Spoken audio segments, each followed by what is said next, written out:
Ni hao pongyo! Another day in my life vlog dito sa Taiwan. Lunchtime na nga at Vietnamese food ang napili naming kainin nitong asawa ko. Seafood fried noodles ang order ko at seafood fried rice naman sa kanya. At umorder na din kami nitong fried spring rolls nila. O diba puro fried? At alam nyo bang hindi karneng laman yan kundi taro? Huh? Oo, tama kayo ng dinig.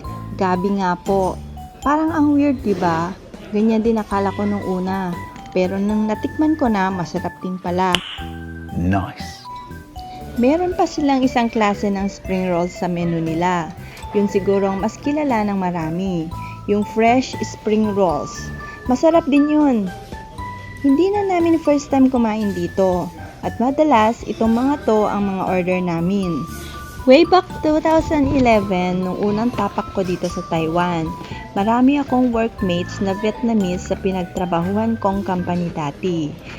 Kaya hindi na bago sa akin makita itong mga pagkain nila. Kaso, hesitant pa akong tikman. Feeling ko kasi hindi pasok sa panlasa ko. Kaya kahit marami kaming magkakaibigang Pinoy at Vietnamese dati, never ako nakatikim ng Vietnamese food. Bigla ko lang sila naalala. Asa na kaya mga yun ngayon? Andito pa kaya sa Taiwan yung mga iba? O for good na sa Vietnam? Ciao em ơi! Ni man hao? Wala lang, baka sakali lang may makapanood nito sa kanila. Tapos ngayon nga, makalipas ang ilang taon, kinasal at nagkaanak na ako, ngayon na lang ako nakain ng Vietnamese food. Para sa mga hindi pa nakatikim nitong taro spring rolls, mas okay kung tikman nyo muna ng solo lang siya. Tsaka nyo i-dip sa Vietnamese fish sauce, mas masarap. At samahan mo ng mint leaves or lettuce, or pwede din both. Yung bata, kanina pa nga nakatingin, gusto yata hi vlog, pa-shoutout! Haha, joke lang. Authentic Vietnamese food naman ang pagkain nila dito kahit andito ako sa Taiwan. Kasi Vietnamese naman ang may-ari nito. At nakapagpatayo sila ng asawa niyang Taiwanese nitong kainan. Sana balang araw ako din. Pero iba pa din kasi talaga pag nakakain ka talaga ng Vietnamese food sa Vietnam, di ba? Siyempre, iba pa din ang feels. I-manifest na natin to self. Pinag-uusapan nga namin kung saan kami next pupunta pagkatapos namin kumain. Sabi niya magpapa-acupuncture daw siya. Lately kasi lagi nasakit dun sa may bandang batok niya. Kaya sige kako. Punta naman ako sa kaibigan ko para habang inaantay ko siya makikipagmaritesan muna ako para hindi naman ako maboring. Grabe ang busog ko. Fried noodles lang naman ang order ko. Tapos nag-share pa kami sa spring rolls pero busog na busog ako. Sa isang serving kasi na yan, sulit na ang bayad mo. Tsaka lately din kasi, binabawasan ko na ang kain ko. At ang bilis ko na talagang mabusog. Siguro dahil nasa 30 na tayo. Free nga lang pala yung tinayan, kaya hindi na din ako umorder ng drinks nila sa sobrang busog ko.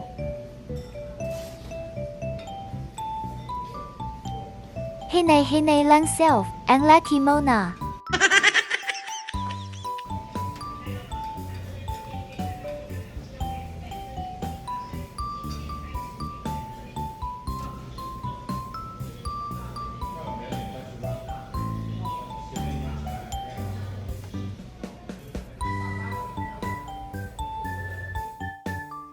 Yung asawa ko nga nagpunta na sa clinic at ako naman pumunta dito sa friend ko na may asawa ding Taiwanese at may-ari sila nitong junk shop na katabi lang naman ng clinic na pinuntahan ng asawa ko.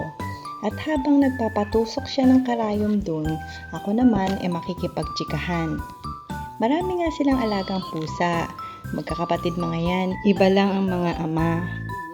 Itong hawak ko, ito si Mochi. Gustong gusto ko din ng mga pusa. Sobrang cute kasi nila at ang lalambing. Alam yan ng mga katulad kong cat lover din. Much later.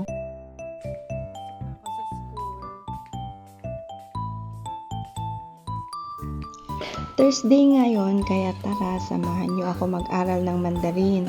Sabay-sabay tayo matuto, basta lagi ka manonood ng vlog ko ha.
Mahirap talaga pag-aralan ng Mandarin. As in, wala ako maintindihan. Wala ako mabasa. Ang tanging nakikita ko ay parang mga drawings lang. Struggle is real talaga. Pero kaya ko to. Aja. Kasi kailangan talaga ng tiyaga at pasensya. Pinagsoshi na nga kami ng teacher namin. 10 minutes break lang naman. Sumubo lang ako ng biskwit at nagpunta sa CR. Twice a week lang naman ang pasok. Monday at Thursday lang. At sa 2 araw na yon, magkaiba ang teacher namin. Marunong naman ng pakonti-konting English ang mga teachers namin. Kaya kung alam nilang hindi namin magets yung sinasabi nila, ayun, tinatranslate nila. Tsaka medyo nakakaintindi na rin kami ng Mandarin. Kaya hindi naman sila masyadong nahihirapan mag-explain. Kasi yung iba sa amin matagal na dito sa Taiwan. At yung mga Vietnamese naman, parang second language yata nila ang Mandarin. Kaya mga mabibilis silang matuto. Medyo marunong na rin naman kami pero hindi pa ganun kagagaling magsalita ng Mandarin. Kaya kailangan pa rin namin mag-aral para matuto. Tinuturo din kasi dito kung paano magsulat at kung paano bigkasin ang bawat salita.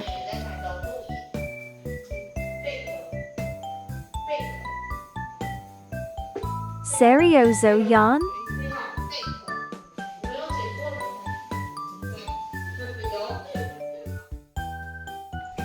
7 to 9 p.m. lang naman ang pasok.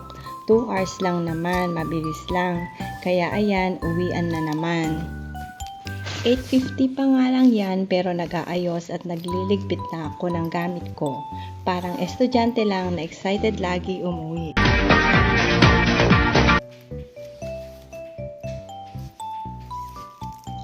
Day off nga ng asawa ko ngayon kaya susunduin niya ako. Pero kapag may pasok siya, ako mismo pupunta gamit ang e-bike ko. Ayun lang naman, hanggang dito na lang muli. Nood ka lagi ha. Salamat. Shahid sa dyan, Pongyo.